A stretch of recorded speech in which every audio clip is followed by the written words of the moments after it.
Welcome to the Alcohol Free Life podcast, brought to you by thesoberclub.com. I'm Janey Grace. This is for you if you've quit the booze or you'd like to, or maybe you're just sober curious. I'll bring you tips and motivation without any judgment, and there'll be inspiration from experts, quit-lit authors, and sober heroes.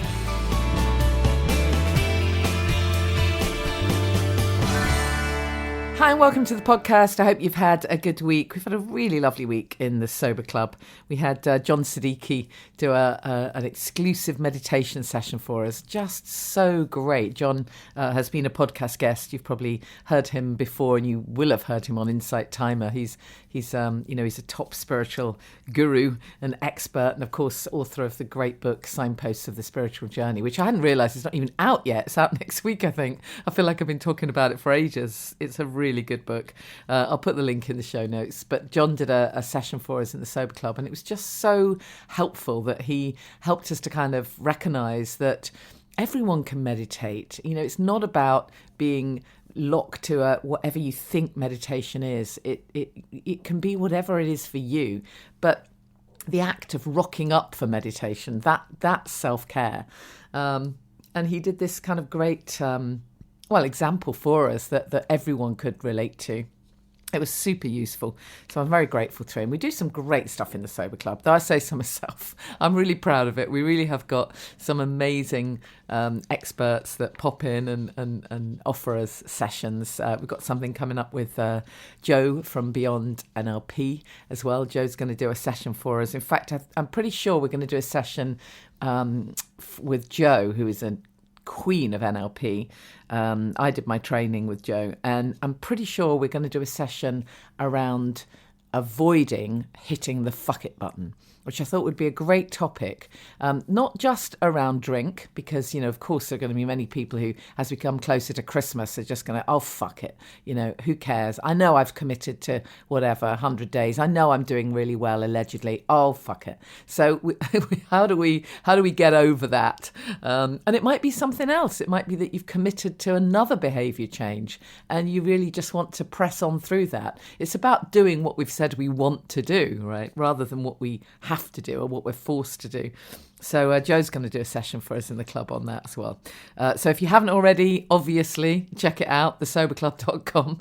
It's a small monthly membership fee. It includes masses of amazing stuff and a great community. So do check it out if you haven't already. Another reminder, this will be the last reminder, I guess, of our Family Constellations Day, which is happening on Sunday, 28th of November. It's just such a difficult one to explain. I don't know how you really explain constellations. It's one of those where you just have to go, listen, can you just trust me? Just come along and experience it for yourself. The first time I went, I really had no idea, but it is so transformational. It's so healing to be in that space where you get to feel compassion and you just get to understand what other people are going through, and you get to understand the importance of what happened to you, when you were small. And again, as I've said before, that's trauma with a big T, but it's also trauma with a little t, because there are plenty of people who think, oh, everything's good. I wasn't abused as a child, therefore everything's completely fine.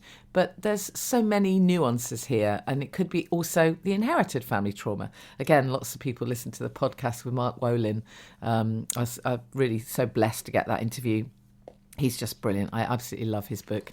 Anyways, have a look. It's very difficult to describe it, but have a look at some of the stuff we have. I did ask a Sober Club member to share her experience from a constellation session.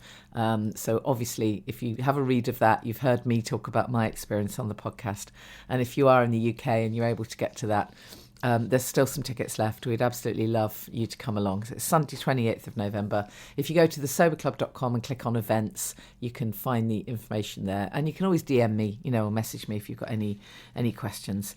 I'm so thrilled that my guest today is Zoe Clews. She is a queen of hypnotherapy, works with a whole team of people. And I saw some posts that Chloe had done, and I realised that this is someone who has really got a grasp on how each of us can take back some control when we're feeling anxious, when we're feeling stressed. And God knows there's a lot of that right now. And, I just think it's just great to be able to have someone who hugely successful in her field, but is so generous, giving us just, ideas of what we can do just in the moment. So I really hope you enjoy the interview. I'm really pleased that my guest is Zoe Clews. She's a clinical hypnotherapist, mental health campaigner, businesswoman. Oh, I mean, the list goes on. It's so lovely to interview you, to chat to you, Zoe. I've heard some of your stuff. I've heard you on the radio, and I've seen a bit of the bits and bobs that you do. But just share with us what you do at Zoe Clews Hypnotherapy. Yeah, thank you, Janey. It's great to be here. So I'm a hypnotherapist, have been for 19 years this month, actually. So I am kind of a consummate generalist, and I work with all manner of issues. But I decided to specialise in anxiety, PTSD, complex PTSD, depression, self-esteem. Hypnosis is like a master tool. I think it's just such a phenomenal tool. You can use it for pretty much anything. And I've built a team around me. So there's 10 of us all together. And what I wanted to do was create kind of like a one-stop shop in London for all emotional and psychological issues. Because whilst we can, in hypnotherapy, you can work with many areas, it's great to specialise. But, I didn't want to sort of niche so much that I was cutting off, a lot of people's different issues. So I've got two fantastic sex coaches. They're absolutely amazing. One of them works with couples, one of them works with singles. And I've got a relationship hypnotherapist, an addiction specialist, a children's therapist, a baby sleep specialist. So the list goes on really, but it's basically just encapsulating. So whatever it is that you have, one of our team is likely to be able to help you with that. Why do you think there is so much need for this at the moment? I mean, I think there's two things we can talk about. I think one is the fact that obviously so many people are feeling so much more anxiety and uncertainty all the time, but also the fact that for many years the stuff that you offer, it's just not been readily available, has it? It's not something we can access easily. No, exactly. And, it's multi-layered, it's sort of vast and complex. I spoke about concern about mental health issues, long before obviously the pandemic hit, and talked about underfunding in these areas. And what I've seen in the sort of last 19 months or so is, well, for a start, people who had underlying issues, obviously these were exacerbated greatly. And also, I've also seen a lot of people who didn't have any underlying issues, who'd never experienced anxiety before. Obviously, we're all capable of experiencing anxiety because we're all sort of, to a certain extent, built the same way. But people have had different experiences, they've had different backgrounds. Some people have trauma in their background, some people have had adverse experiences as adults. But, there may be people that, pre-pandemic and lockdown hadn't really experienced a huge amount of adversity in life. So then, of course, it becomes really shocking to the system. And we're all capable of experiencing anxiety. Obviously, we need anxiety. It stops us from sticking our hand in a fire or something, for example. But one of the models that I work, which I think is really useful because everybody seems to be able to relate to it, is something called the 4Fs, which is the 4 physiological defense mechanisms. So everybody's heard of fight and flight. So that's sort of hyper-arousal. But there's also 2 other defense mechanisms that we have, which are called freeze and fawn. That's fawn, F-A-W-N, like a little deer. So fight and flight. So obviously, if we talk about flight, we talk about anxiety, catastrophizing. Under that umbrella, the flight umbrella would come insomnia, OCD, constant checking, and obviously, with everything that's happened in the last 2 years, a lot of people have health anxiety. There's a lovely gentleman called Professor Spada who's discovered sort of COVID anxiety syndrome. So we have that, generalized anxiety disorder, panic disorder. These all come under the flight umbrella. And then we have fight, obviously, and that's things like everyone raging on social media, road rage, constantly, getting angry with people, trying to control things. And that's the sort of hyper arousal state. And we all get angry. We all, get anxious. We need to defend our territory or to run away from situations or to work out what to do. We need to do that, but we also need to come out of that. And if you're in fight or flight for too long, that's sort of hyper arousal, your system is hyper aroused, then what happens is you drop into either freeze or fawn. Now, freeze is that sort of depressive state. So if you think about freeze, you think about when duvet days become duvet weeks, it's depression, it's apathy, it's a lack of motivation, it's pointlessness, I can't be bothered, it's all of that stuff. And then fawn is on the other side, is that feeling of powerlessness. So that's where we see ourselves unable to set boundaries, unable to say no, acquiescing, just kind of rolling over in all situations. So what happened with, the point of me saying this is that we all kind of go in and out of them, if you like, all a bit all day. And we, again, freeze and fawn are helpful. Sometimes we need to stop. We need to freeze and think what's going on. Sometimes we need to mediate a situation, acquiesce, and just sort of make things, smooth things over. But what the pandemic did, what lockdown's done, is that it shunted many of us into those states pretty much kind of in a chronic way, sort of it's not permanent, but it feels permanent when you're in them. And the other thing about these states, when you're in fight or flight or freeze or fawn, they're built in a way they convince you to stay there. So when you're catastrophizing, and panic buying would come under the flight umbrella, when you're catastrophizing, your mind will tell you you need to stay there, that you need to keep Googling and searching, or whatever it is that you're doing, checking your symptoms. So one of the things that can be really helpful with all of this is to sort of understand which one you're in and realize that it's about bringing yourself. It's a good sort of marker, if you like, to bring yourself back into a place called psychologically the window of tolerance. And that's where you sort of feel a bit more reasonable and sort of sane in your own self, if you like. It's where you rest well, digest well. It's where you make good decisions from. And I'm always working with clients, letting them know to try not to make decisions unless you have to when you're in one of these states. So if you're in flight, you tend to panic buy. You make decisions really quickly that you might regret later on. If you're in fight, you might send a really angry email. If you're in freeze, you tend to judge your life really negatively, think there's no point, and think it's going to be like that forever. And fawn, you might agree to things that you don't want to because you feel so disempowered. So one of the tools is, let's look at where our window of tolerance is, and let's do what we can, use the tools to bring yourself back into that place. And you'll know when you're there, because your mind feels more rested, you have more clarity, you feel a bit calmer about everything, you don't feel so ragey or catastrophizing. So yes, going back to that, one of the reason lockdown was so intense and all the restrictions and everything else, and our responses to everything going on, was that a lot of us got stuck in that state. So I've seen a lot of people who didn't really have anxiety before, and it's really scary when you haven't had, anxiety, when you get stuck in that anxiety.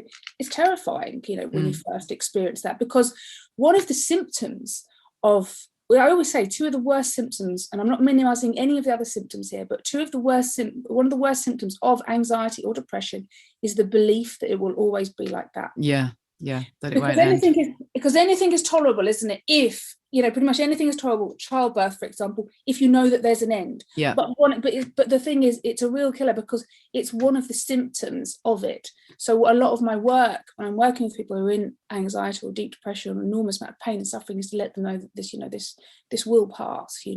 Yeah. And you're not going to flip out of it. You're not going to go from A to Z. It's going to go, you're probably going to start to feel slightly less awful, first of all, not the sparkliest of promises, but the realistic one. Yeah. I always say to people, don't search for happiness when you feel like this, search for relief. We're looking for relief, and relief in healthy ways, not relief through 3 bottles of wine a night. Well, yeah, which is where one of the problems of lockdown, right? Well, absolutely. So many. I mean, this really resonates with me because I've seen it with just so many. I mean, I've definitely been in all of those states, off and on a lot. Yeah, exactly. But I've 10 minutes, right? Yeah. And sometimes I think sometimes more than others. And I look back and I think, actually, do you know what? That's not like me to have that level of sort of inertia and that fawn thing, as you say. But I've had a lot of clients who have were feeling really sort of as if they were getting on top of things, and then lockdown hit and they went back to drinking even though they'd stopped, and they just then it's this thing of doesn't feel like there's any hope, and I think it's that lack of hope that really gets people. What I'd love to ask you about, I mean, I've spoken about it before on the podcast, but I'm always really fascinated with if people can explain something I find really difficult to explain, and that is the different layers and levels of anxiety and depression, and then clinical depression. It's a really tough one. A lot of the people I work with find that they, for example, they stop drinking, they start becoming a bit more aware of their own health and well-being, so they start eating a bit better, perhaps exercising. And then you might be, and for many people, they get to a point a few months down the line where they do start to feel balanced and everything starts to feel good. and they start to feel a sense of joy again. And that's the amazing bit. But of course, I have other clients who will get, I don't know, perhaps 9 months, a year down the line, and they'll say, why aren't I feeling good? Why am I still feeling flat? And and it's a really interesting one. And then there are other people who, particularly women, who've rocked up to a GP with menopausal symptoms and said, I've got mood swings, I've got this and that, and they come out with sometimes HRT, but almost always with antidepressants. But they're still drinking, by the way. So I'm not even quite sure what the question is, but do with it what you will. I think it's really interesting. So, my take on this, there's so many ways of kind of, obviously I'm not a psychologist, so I wouldn't necessarily, diagnose it with clinical depression. I don't really diagnose people. I work from a very sort of trauma-informed perspective, if you like, and I'm always looking at, okay, why hasn't something shifted? Why is it all here? So someone can make all of the necessary, really powerful, life-affirming changes, like you say, deciding, to live soberly, all manner of ways of supporting themselves. Now, what I would say to that is that, people will often think, well, this is the answer. If I just meditate, if I just do yoga, if I do this, and often there's a lot of improvement. Things are better. Life becomes much more manageable. For some people, there's this wonderful feeling that that's what they needed to do. I've got so many friends that live soberly, and they say it's sort of changed their lives, and it's been such a wonderful thing, and I've seen them flourish and blossom. And also, I'll work with people who have made certain lifestyle changes, and they can feel that it feels much better. However, they notice that they're still not quite accessing joy, if you like, things like that. And the way I see it is I take quite a holistic view to this, is that anxiety, the mind is like the body. If something's wrong, it will let you know. So anxiety and depression are often a sign from you to you that something needs to be looked at, and it's subconscious. So I always used to quote Carl Jung on this, because this is really the basis of my work. But Carl Jung says all neurosis, if you like, has its reason in legitimate suffering. So neurosis is a horrible word. It sounds judgmental, but that's the one he used. So I'll sort of explain it in those terms. So let's say that, we have this anxiety or depression. That's how it's manifested in the conscious mind. Now, sometimes anxiety and depression are a response to your environment. And so that's a sign from your body to you that this situation isn't right for you. Maybe it's a toxic relationship. Maybe you're ensnared in some sort of toxic relationship with your boss. Maybe the work that you're doing isn't really supporting you. But sometimes, things are okay, and things are fine, sort of, in the present now. But there's this underlying feeling that you can't shift. So sometimes, often you need to sort of look a bit deeper. Okay, what's going on here? And the thing that's sort of still not, we have all this mental health awareness now, which is fantastic. It's so much better than 20 years ago. It's great. But what I think is maybe changing a little bit now, but there isn't enough awareness is of trauma and the impact that it does. And people think of trauma, they think, many of my clients will come and see me, and I'll sort of talk about how, they obviously experienced trauma in this situation. And they've never seen that as trauma, because people always see trauma as, it has to be something really severe and really, really big. But trauma can be, you just didn't receive the adequate nurturing and love from your caregivers and the healthy mirroring that you needed. Now, if you don't receive that, because as a child, you get your sense of self, it's reflected back. You need that healthy mirroring from a caregiver, and if you don't get that for whatever reason, the caregiver was emotionally unavailable, they had an addiction issues of themselves, they're carrying their own layers of generational trauma, if you like, or they're working on this, there's the myriad of reasons, then that child starts to learn that somehow that they're not okay, that they're defective, that they're unworthy, that they're not good enough. Now, anything that happens before the age of 9 is super important, because we don't really have a conscious mind until the age of 9. So everything that happens to us, we're like a little sponge, we just absorb it and it goes in. And then we come to belief about ourselves. We sort of separate from our true nature, if you like, and we come to belief, the classics, I'm not good enough. It's the human condition, isn't it? And when I started working as a hypnotherapist, I was like, wow, every single person feels like this. It's kind of that somehow they're not good enough. So we start to feel like we're not good enough, we're defective, and whether we might feel ashamed. Shame's underneath a lot of stuff, including anxiety and depression. So then we think to ourselves, well, I don't want anyone to see that. So then we create, if you like, okay, well, I'll become successful. I'll do this. I'll get this thin, or I'll get the boyfriend, I'll get the car, or whatever, the house, whatever it is. Then everything will feel okay. I'll get the job. And then what we're doing is sort of working to cover up that shame, which was never really ours to begin with. It's because we didn't get our adequate needs met in the first place. And then we can get all of the externals, the balls, if you like, and then but still there's this underlying feeling that somehow we're not good enough, that we just don't feel good.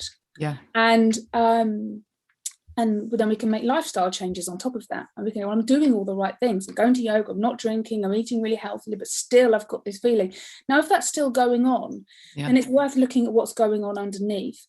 And usually it's some sort of toxic beliefs you came to about yourself when you were really small, through no fault of your own. I always say shame is blame turned inwards. And we're often carrying a lot of stuff. We're carrying stuff for our caregivers, we're carrying conditioning, we might have been bullied at school, all manner of things can have happened. But when you've made all the right changes in your lifestyle to support yourself, but still there's anxiety and depression, then it's one, you've got to look at your environment and have another look and say, okay, is this serving me? But two, it's probably, probably the first port of call is, okay, let's look a bit deeper at what's going on, because often it's really old.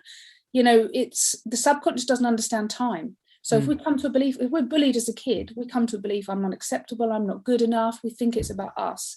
And then that stays there. That belief sits there, insidiously affecting pretty much everything. This is what imposter syndrome is as well. People always talk about imposter syndrome, and it's because we didn't feel good enough. So then we created, we're like, right, I'm going to go for it. I'm going to get this job and be really successful and create my own business. We've got all of this stuff, and everybody responds to it and goes, wow, aren't you doing well? But we don't really feel that because we're responding to really old beliefs about ourselves inside. And of course, it's a block to intimacy as well, because if we're carrying a lot of shame, then it prevents us from, wanting to be seen in a relationship as well. Mm-hmm. So I think, it's a very long answer to your question, but it's always worth a deeper dive. What's going on here? Because depression is pain turned inwards. Yeah. And anxiety is a sign, often if it's not to do with your environment and it's not to do with your lifestyle, it's a sign from your subconscious that there's stuff that hasn't been processed. And the other thing about anxiety is that it's often a lid. Underneath anxiety and depression too, actually, is often a whole load of unprocessed grief, trauma, rage, sadness. Yeah. And once you get into that work, a lot of time the work I do is grief work, which doesn't sound very appealing. If I advertised it like that, no, anyone would come, right? But underneath, a lot of the time under OCD or body dysmorphia disorder or relationship issues, there's a lot of unprocessed grief. And like I said, it doesn't have to be big T trauma. It can just be a sort of chronic sort of situation where you just didn't get your needs met over a long period of time. Absolutely. And that, I totally get that, and I'm really aware of the all the issues around trauma. I've just trained in Family Constellations, so I love Family Constellations. I'm absolutely loving it. It's wonderful, but life changing. It completely life changing. It literally changed my life, literally. But I think that this is where it starts to get so interesting when you when you really realize all of this, and then see people who are just doing the medication bit. I'm not saying that people don't need medication, of course they do in many cases, but it's a real travesty, isn't it, that someone could be feeling like this and expect that just a pot of pills will sort it. Well, yeah, I think it's the thing is with medication, it saves lives. Like you said, it's really important, and it really does help people. And I think it's fantastic to do both, because the thing with the medication, it can get you up and about, it can get you motivated again, and can get you, stopping panic attacks, it can get you living your life.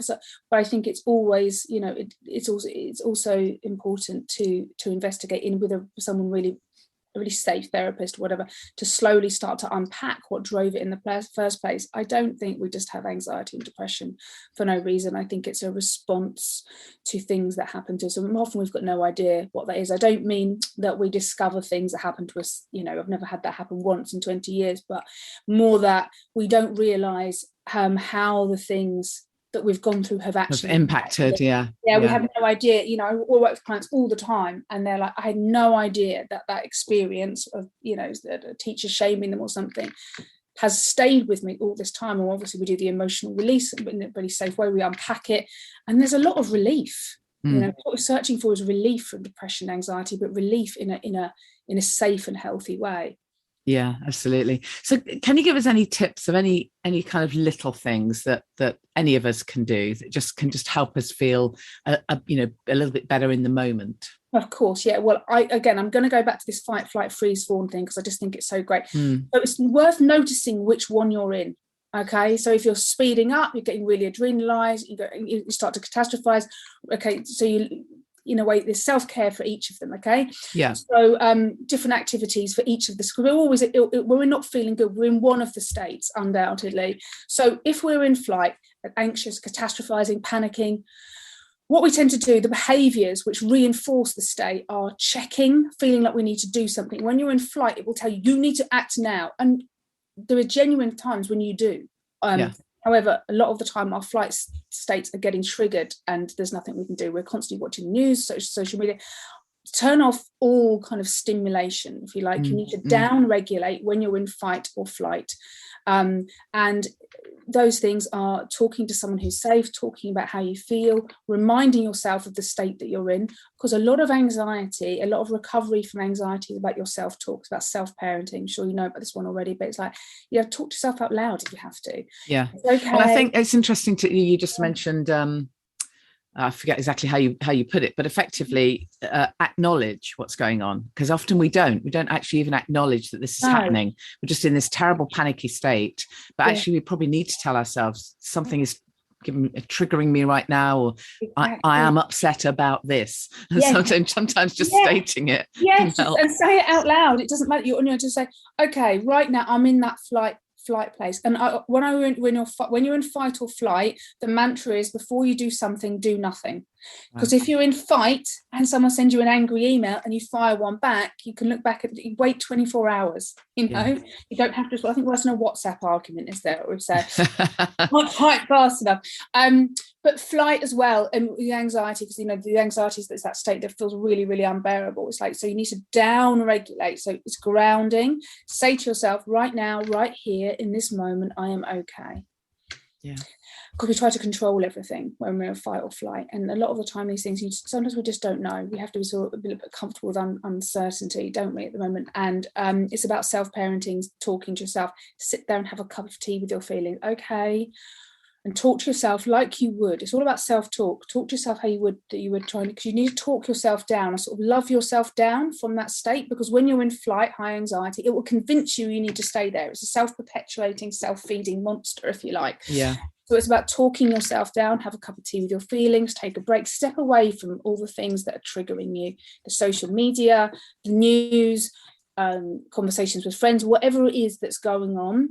And obviously, if you need to, reach out to someone or something. This is an obvious one, but I'm going to say it anyway, because what we often need, if we don't have that self-parenting inner adult voice, which takes a while to build up, it took me ages to build mine up, that can calm, we become our own therapist, right? So we can calm ourselves down. It's okay, love, you'll be all right, have a cup of tea, sit down. If you don't have that, then it's internally, and we can all build it up, and that's part of recovery from anything. If you don't have that yet, then reach out to someone who does have that. That might actually be your mum or dad, it might be a really good friend, it might be your partner, it might be a therapist, it might be a helpline, but it's about talking yourself down. So fight or flight is hyper arousal, so we need to down regulate. And then if we're in freeze, which is that sort of can't get out of bed. And the other thing I'll say about freeze as well is that if we're in fight or flight for long enough, it will drop into freeze, because our nervous system has to protect itself by shutting down. Now, if the same thing, but there's a shortcut there as well. If you have a big enough shock, you will bypass fight or flight and go straight into freeze. People are sort of KO'd with something. And a lot of people, that's what happened when we first went into lockdown. I think a lot of people just went straight into like, what's the point? Just the overwhelm, they just shut down and numbing out. So freeze is about regulating activity. So it's about dancing, exercise, getting out in nature, really, sort of supporting yourself to be energized in a good way. And with fawn, which is the stuff around boundaries, so it's things like working with someone to help you with your assertiveness, your people pleasing, looking at codependence.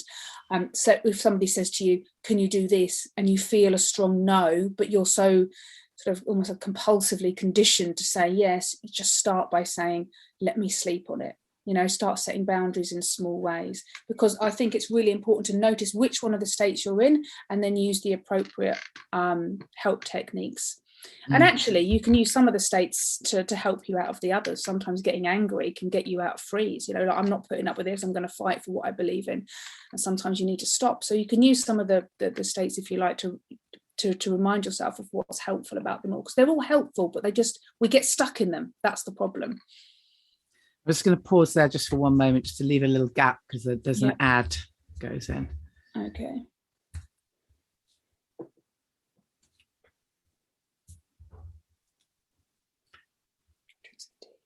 So I'm with Zoe Clews, and we're talking about hypnotherapy and all these amazing ways we can just help ourselves a little bit to, as you say, as we were talking about, Zoe, just to feel a bit more in the moment. We hear a lot about mindfulness. To what extent does that link in? Is this about being able to be present? Yes, I mean, being present obviously is really important. Just going back to that little mantra that can be really helpful when you're in high anxiety, is just, right now, right here in this present moment, I'm safe. I always say anxiety is what if, and depression is it is. But depression is it is in a really final sort of slamming way. It sort of tells you that you're worthless, or life is over, it'll always be like this, in a really authoritarian tone. The other thing worth looking at is your inner voice. So, this is really important.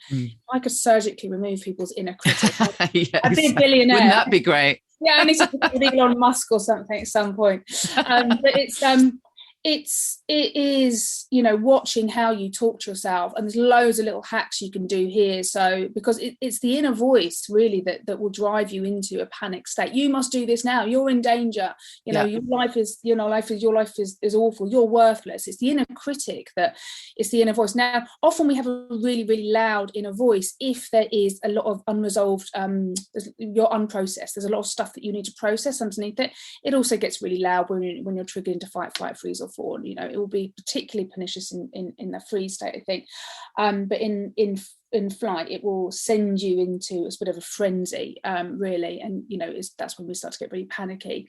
So it's learning that you are wiser than that voice. That's the super ego, it's the inner critic, and telling it to shut up, swearing at it. Not today, Satan is my favorite one. And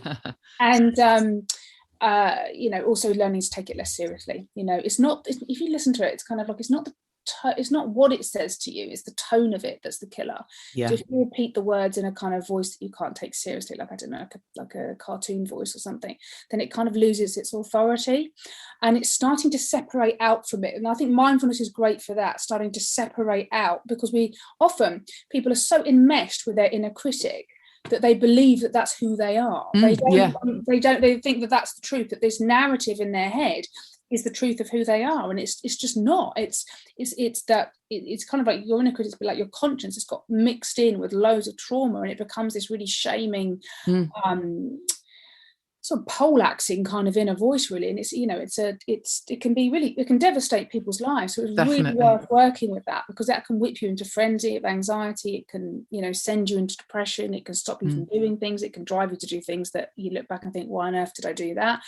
It's so it's learning to separate out from inner voice and reminding that you are wiser than it. It's sneaky, it's kind of a lifetime's work getting that one down, but you can really, really get it down. Mine's just terrible, and now it's kind of like it just nags. So, but as you say, noticing it is everything, isn't it? When you can sort of interrupt, put the pause in and actually notice, and as you say, put it in a silly voice and say, well, is that actually true? What's just been said, is that true? That I really am useless, or whatever it is you're telling me? I know.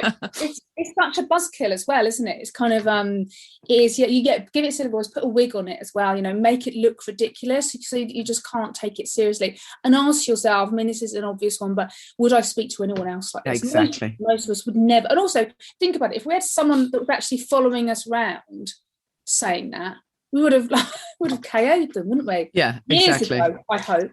I love that concept. I can't remember who came up with it, but talking about the fact that you can only actually have a really negative thought for about 90 seconds, and then you've got to recreate it. And actually, we do have an opportunity to choose a different thought rather than recreating yet another shit one.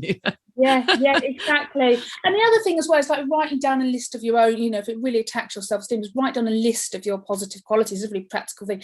And if you struggle to do that, because some people do, they honestly can't find anything nice about themselves, which is not because there isn't nice, it's because their inner critic has been, running the show for so long, then ask your friend or someone else to do that and carry it around with you. And that's a little bit of a tool against, the inner critic, which is with its relentless tirade. But yeah, I think it's always worth clearing out what's underneath as well, because it will undoubtedly turn the volume right down on the inner critic. Yeah, absolutely. It's so great to chat to you, Zoe. Really, honestly, because so many things. I could keep you for hours on this, really. I know, but it's fascinating stuff. So, John, just tell us a little bit about the work that your team does and where we can find you. Yeah, of course. So my website address is www.zoe-hypnotherapy.co.uk. So we're a team of 10, and we are therapists, hypnotherapists and coaches. So it's providing a bit of a one-stop shop for all emotional and psychological issues. So I work with complex PTSD, trauma, anxiety, depression, self-esteem. Got someone who works with weight management, self-esteem too. I've got 2 fabulous sex coaches, one of whom works with couples, the other with singles.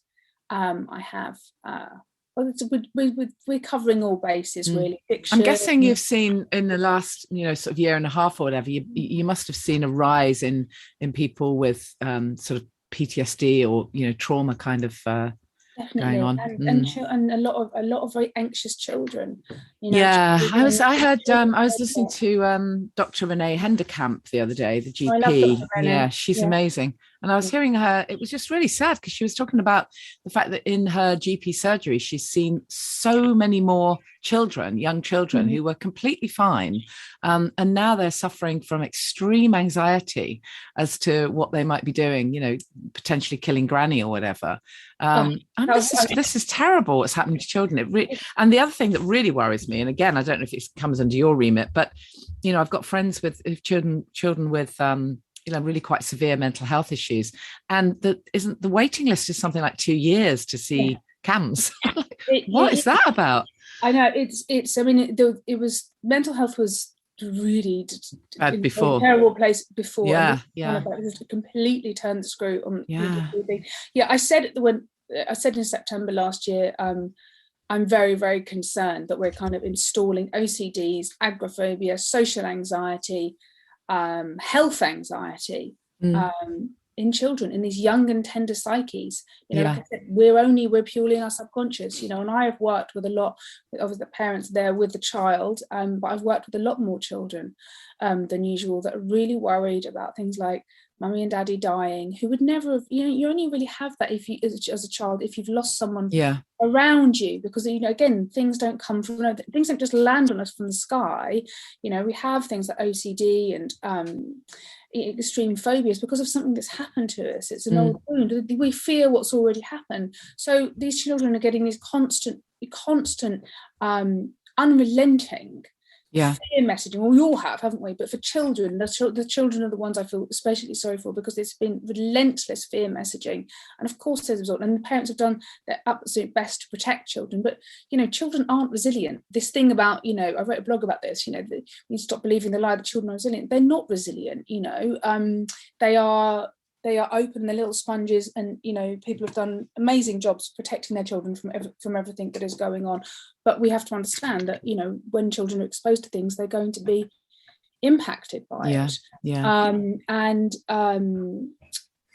I am well aware of things like the waiting list, because I've spoken to so many people. I've spoken to people on Twitter, I've spoken to people in, and I do some pro bono work that's full at the moment, but it's kind of, it's difficult. One of the things I just sort of run a free mental health clinic last year online, just to sort of help people with lockdown and stuff, and I'm thinking of doing another one. I'm just sort of working on that at the moment, just to support people, because I think it's going to be a difficult winter, isn't it? And it's kind of I think that people people are dealing with feelings of powerlessness. Yes, absolutely. Powerlessness. And that's a really tricky one. It is. I know. It's a really interesting emotion, isn't it?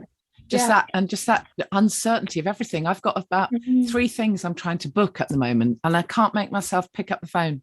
I can't do it because something's stopping me. It's just, I would never have been like that in the past. It's it's a very interesting kind of dynamic. Well, it's a very sad note to end on, but thank you so much. And do let us know if you do if you do put on the free mental health clinic. I definitely we will. Yes, mention that. We will be. I'm working on that moment, and I think as well. We're talking about a sad note, but I think it's worth mentioning that I do believe we'll come all through all of this, and there is post-traumatic growth. We also have post-traumatic growth. Nothing as resilient as human spirit.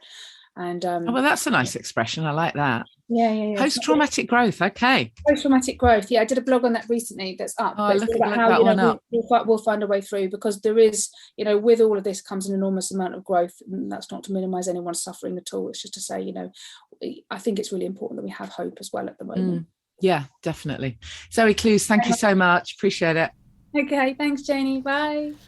Thank you, Zoe. I really appreciate that. Some fantastic tips there. I really love the way, Zoe explained, the whole fight, flight, freeze, fawn.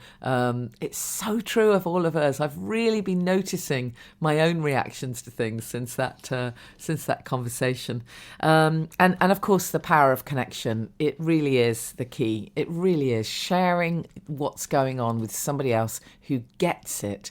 That's not necessarily your partner. We had someone in the Sober Club who is doing really, really well in what she what she said she wants to do. I think she's 3 weeks in or something, but she went through this kind of phase of a bit really wanting validation from a family member. And it became the most important thing, that she got the validation for what she was doing, for ditching the booze, from this family member. And so she was having this sort of big build up to, when I go and see this family member, she's going to be so proud of me. It's going to be this, it's going to be that. Well, you know what? It might not be. Sometimes those closest to us surprise us in that they're not supportive. And it's not they mean any harm, but you don't know what's going on for them. So actually, just to be seeking validation from the person closest to you, or from your immediate family, or even friends, may not be the answer in the early months. I really learned this the hard way. I felt very lonely. I wasn't connected at all. I didn't do any of the stuff that I tell you to do. I didn't know back then. And I went through a phase of being just incensed and furious that my husband, once I'd actually told him I was ditching the booze, I didn't tell him for ages, but once I'd actually told him, I was just incensed that he wasn't kind of, buying me soberversary cards and God knows what. It's not his thing. It was my thing. And I really think that the key here is to connect with people who get it, people who've been through the same experience, who know what a massive deal it is, and they've had their own ups and downs and their own feeling of being completely out on a limb and really nervous and wobbly and chaotic and all of the stuff that may or may not happen to you in the early weeks, but it's worth it. And when you're connected with people who've been through this, then you catch sight of that inspiration. So even when you're going through the hard stuff, you can connect with someone who can say, listen, sweetheart, that happened to me too, but look at me now. And that's what's just so great about the Sober Club. I know I keep banging on about it, but it's happening all the time. People managing to do what they've said they wanted to do. And we just have so many lovely posts from people saying, there was one yesterday from one of our members saying, I'm 18 months sober. Who would have thought it? I'm a completely different person, completely different. And also, don't forget, I do offer one-to-one coaching. I've got extremely limited slots, but if that's something that resonates with you. I had an absolutely lovely testimonial yesterday. Someone who said to me, who wrote, I'll just read you a tiny bit of this. She said, Janey breaks down thoughts and thinking patterns that we form, putting into focus the real truth behind why and what is actually going on when we drink, and more importantly, how we can be free from it. With the help of the Quit Lit reading, Janey's podcast and being part of the Sober Club, I feel supported and have an amazing connection group to help me. That's it, isn't it, really? It's having a cheerleader. Everybody needs a cheerleader, right? If the Sober Club's not for you, there'll be something else. It doesn't matter which way you come to this. But if a little voice in your head is saying, oh God, I've listened to these podcasts and I know I need to do it and maybe I should do it and shan't I? Yes, just do it. And if you need someone to tell, you can absolutely tell me. So do check out the Family Constellations event Sunday 28th of November. That I may be hosting something on December the 16th in London. It'll just be a very low-key social, so you might want to mark that in your diary. We do have Champneys coming up in January the 8th. That's at Tring in Hertfordshire. There will be more Sober by the Sea events if people are interested in those. And I'm also doing Champneys in Champneys Springs, which is in Leicestershire. So, a little bit further up country. I've got a lot of people who are saying, can we do stuff in the north?